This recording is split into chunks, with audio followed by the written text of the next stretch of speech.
With Daniel Craig's nearly 15-year tenure as 007, the longest of any actor, drawing to an end, we are mentally preparing ourselves to say goodbye to arguably one of the best Bonds of all time. To pay tribute to Craig and the iconic character he plays, we thought we'd take a look at some behind-the-scenes facts from the upcoming movie, how it was brought to life, and how it promises to break both records and budgets. Well, let's take a look. It's no secret that No Time to Die has been hampered with problems and has essentially seemed cursed from the get-go. Daniel Craig famously said that he would rather slash his own wrists than do another Bond movie, but later admitted that he wasn't in the right mindset when asked if he would play Bond once again. Craig was still on the fence about reprising the character though, especially as Spectre had taken such a hard toll on his body, and he had shot a majority of the movie with a broken leg. As a man over 50, Craig didn't feel like he could throw himself all into another movie, and the way he saw it, if he couldn't do that, well, what was the point? But Barbara Broccoli told the actor that they had, quote, unfinished business, and that there were still story threads that needed tying up, and eventually convinced Craig to return, giving him more creative license. And admittedly, a bigger paycheck than ever before. But as Craig recently said, No Time to Die was harder than most because they were so up against it, and that was putting it lightly. Oscar-winning director Danny Boyle was brought on to direct the movie before he subsequently dropped out after citing creative differences with the studio and was replaced by Beasts of No Nation director and avid Bond fan, Cary Joji Fukunaga. Then the movie underwent several rewrites, seemingly having trouble finishing the script, and they found themselves bringing in writers like Phoebe Waller-Bridge halfway through production. In addition, just like his injury on Spectre, Craig badly damaged his ankle after slipping and falling down a walkway, causing the production to come to a halt. Then, once the movie was finally ready, the pandemic hit, causing the movie to reschedule its release date 3 times. But now, finally, the movie has found its release date, and it will involve all manner of car chases, motorcycle stunts, and gunplay as Bond travels all across the globe to places such as Norway, the UK, and his spiritual home of Jamaica, where the character of Bond was first conceived by Ian Fleming. But it is in Italy where the movie finds its explosive opening, in the small classic town of Matera, the same place where Wonder Woman's Themyscira scenes were shot, where Bond goes to a cemetery to visit a certain character's grave. The graveyard that Bond visits, which looks like it's been there for centuries, was actually designed and created for the movie itself, and they shot on location in a valley across from Matera. The scene then explodes into a massive action sequence as a dramatic car chase ensues, which required 8 stunt replicas of the Aston Martin DB5, which were modified modern recreations and were built from scratch by the Aston Special Ops team for this film specifically, although they are still considerably cheaper than the $2 million you'd have to pay for an original DB5. 2 of the vehicles housed a mine dispenser and machine guns, while another 2 could be controlled by stunt drivers sitting in a cage on the roof while the actors were inside as the cars sped along.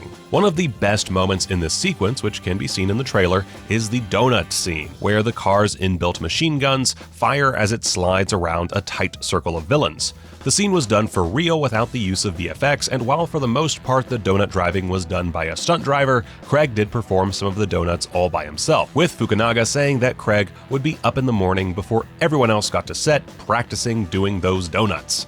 However, one stunt that Craig couldn't perform was an incredible motorbike jump, which was instead performed by Paul Edmondson, a 4-time off-road endurance motorcycle champion, which had him riding off a 25-foot ramp at 60 miles per hour. However, the stunt team ran into a challenge when it came to the streets of Matera, due to the fact that they were very tight and not conducive for a car chase.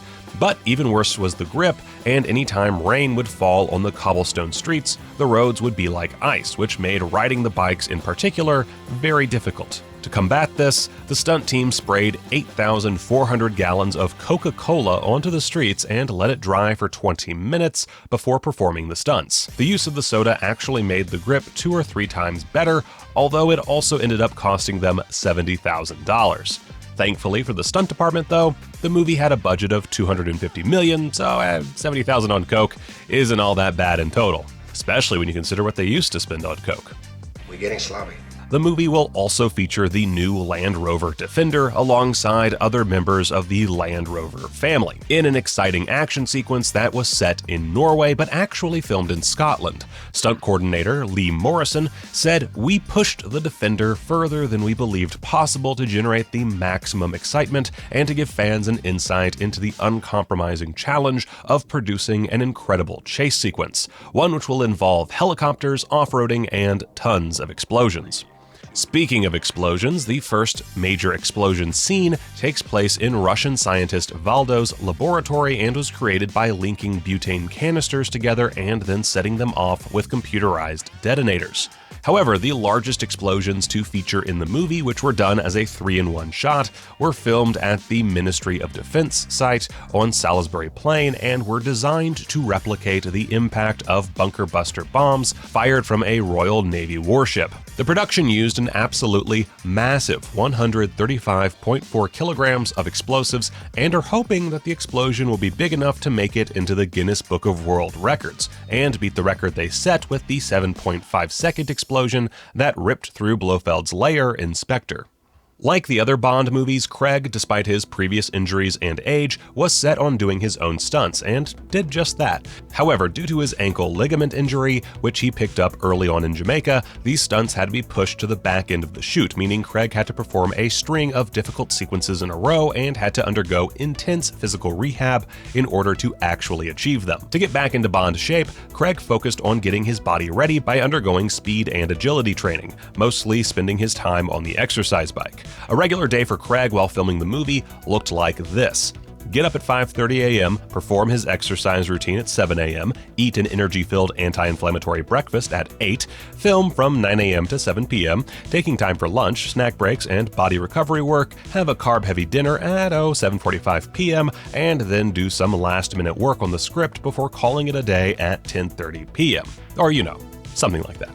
Craig wasn't the only one to undergo some strenuous training, though, with new agents Lashana Lynch and Ana de Armas undergoing military and stunt training in order to prepare for their action-heavy roles. When it comes to the character of Bond, though, it was Craig that was the real driving force behind his role in the movie. Craig suggested both dialogue and plot lines and was the one to suggest Waller-Bridge to come in on the script, and he constantly put his heart and soul in making his last outing as Bond as big as possible and to go out on a bang. Waller-Bridge was surprised by just how much of an emotional connection Craig had to the character, and soon realized it was Craig's world. As seen in the Being James Bond documentary on Apple TV, Craig's last scene was shot just before midnight on a rainy October evening at Pinewood Studios, which was made to look like the streets of Havana.